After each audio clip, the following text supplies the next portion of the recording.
Hi friends, welcome to நள்ளிரவு channel. ஒரு teacher தன் வகுப்பு மாணவரின் வெற்றுத்தாளை கொடுத்து ஒவ்வொருவரையும் வகுப்பு உள்ள மாணவர்களை பற்றி அனைவரும் பெயரை அதில் எழுதி சொன்னார். ஒரு பெயர் அடுத்த பெயருக்கு இடையாக சிறிய இடைவெளி கொடுக்க சொன்னார். மாணவர்கள் எழுதிய முடிந்தவுடன் டீச்சர் சொன்னார், ஒவ்வொரு பெயருக்கும் எதிரே அவரிடம் நீங்கள் என்ன காணுகிறீர்களோ உங்களுக்கு பிடித்த நல்ல விஷயத்தை ஒன்றை பற்றி எழுத சொன்னார். மாணவர்கள் ஒவ்வொரும் யோசித்து தங்களை தோன்றியதை எல்லாத்தையும் எழுதி கொண்டார். கடைசியாது டீச்சர் ஒவ்வொரு மாணவரின் பெயரின் ஒரு தாள் தயாரித்து செய்து அதில் மற்ற மாணவர்களை பற்றி எழுதியிருக்கும் உயர்வான வார்த்தைகளை வரிசையாக தொகுத்து எழுதி கீழே தன் கையெழுத்து போட்டு சொன்னார். மாணவர்கள் ஒவ்வொருவராக அழைத்து அவர்களை பெயரிட்டு தாளை கொடுத்தார். மாணவர்கள் அவரது இடத்தில் சென்று அமர்ந்து படித்தார்கள். 10 நிமிடங்கள் வகுப்பு அறையில் சந்தை மாணவர்கள் ஆனந்தத்தில் நினைக்கிறார்கள். அதன் பட்டியல் குறிப்பிட்டுள்ள குணாசதிகள் மேலும் மேலும் வளர்த்து கொள்ள முயற்சி செய்கிறார்கள். தன்னை பற்றி உயர்வாக சொன்னதற்கு ஒவ்வொரு மாணவர்களும் சக மாணவர்கள் மேலும் அன்பு அதிகரிக்கிறது. பல வருடங்களுக்கு கழித்துகின்றனர். அந்த வகுப்பில் படித்த மாணவன் ஒருவன் வளர்த்த பிறகு இராணுவத்தில் சேர்க்கிறான். பிறகு போரில் ஒன்றில் வீர சகாசகை புரிந்து மரணம் அடைந்தான். அவன் உடலில் இராணுவ மரியாதையுடன் சொந்த ஊருக்கு கொண்டு வரப்பட்டது. இறுதி சடங்கு நடந்த இராணுவ உடையில் நாட்டில் தேசிய கொடி போட்டப்பட்டது. சவப்பெட்டியில் கம்பீரத்துடன் காணப்பட்டது. அந்த மாணவனை கண்டு பெருமிகுந்தவுடன் கண்கலங்கிறார். ஒவ்வொருவராக வரிசையில் வந்து இறுதி மரியாதை செலுத்துகிறார். டீச்சர் கடைசியாக சென்றார். பின்னர் பக்கத்தில் நின்றார். உடலை தாங்கி வந்த இராணுவ சகா வீரர்கள் அருகில் நின்றார்.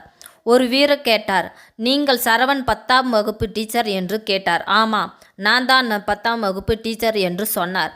பின்னர் இராணுவ வீரர் உங்களை என்னை நல்லாக தெரியும். சரவணன் உங்களை பற்றி நல்லா சொல்லிக்கிட்டு இருப்பான். சடங்குகளுக்கு முடிந்த பின் சரவணின் பழைய வகுப்பு தோழர்கள் அங்கு டீச்சருடன் ஒன்றாக நின்றார். அங்கு சரவணின் தாயும் தந்தையும் நிற்கிறார். அந்த சோகத்தில் தந்தை டீச்சரிடம் கூறினார், இது சரவண் பேரில் கொல்லப்பட்ட போது அவளது பாக்கெட்டிலிருந்து இறுதி கண்டெடுக்கப்பட்டது. அவர் காட்டிய பேரில் பார்சல் ஒன்று பத்திரமாக ஒரு பலமுறை மடிக்கப்பட்ட மடிப்புகளை எல்லாம் டேப் போட்டு ஒட்டியதாக பத்திரமாக பதிக்கப்பட்டது ஒரு தாள். ஆமாம், பல வருடங்களுக்கு முன்பு அந்த டீச்சர் சரவணை பற்றி நல்ல குணங்களை வரிசைப்படுத்தி தொகுத்து எழுதி கொண்டிருந்தான். அதே காகிதம்தான். கண்ணீர் பெருங்குடம் சரவணின் தாய் கூறினார்.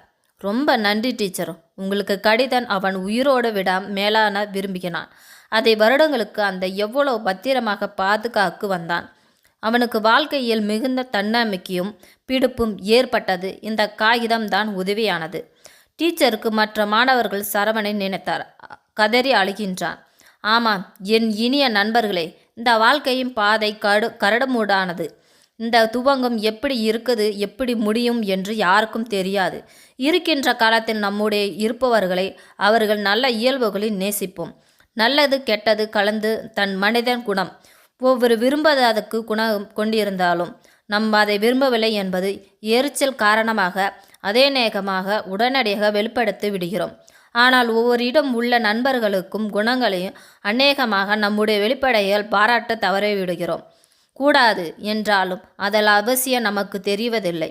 சாம்பாரில் சற்று உப்பு அதிகமாக இருந்தால் கூட உடனடியாக மனைவிடம் அதை கூறு கணவரும் அந்த சமையல் நன்றாக இருக்கும்போது பாராட்டுவது இல்லை. உயிரினங்களுக்கும் பாராட்டுதலை எதிர்பார்க்கிறது.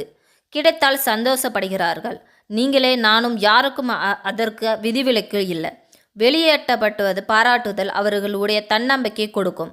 நல்ல குணங்களும் மேலும் மேம்பட்ட உதவும். தோழல் உணர்த்துவது அதிகம் உதவும். மனிதர்கள் மேலும் நல்லவர்களாக உருவாக்க உதவும். இந்த வீடியோ உங்களுக்கு பிடிச்சிருந்தா லைக் பண்ணுங்கள், ஷேர் பண்ணுங்கள், கமெண்ட் பண்ணுங்கள், மறக்காமல் சப்ஸ்கிரைப் பண்ணுங்கள். தேங்க்ஸ் ஃபார் வாட்சிங்.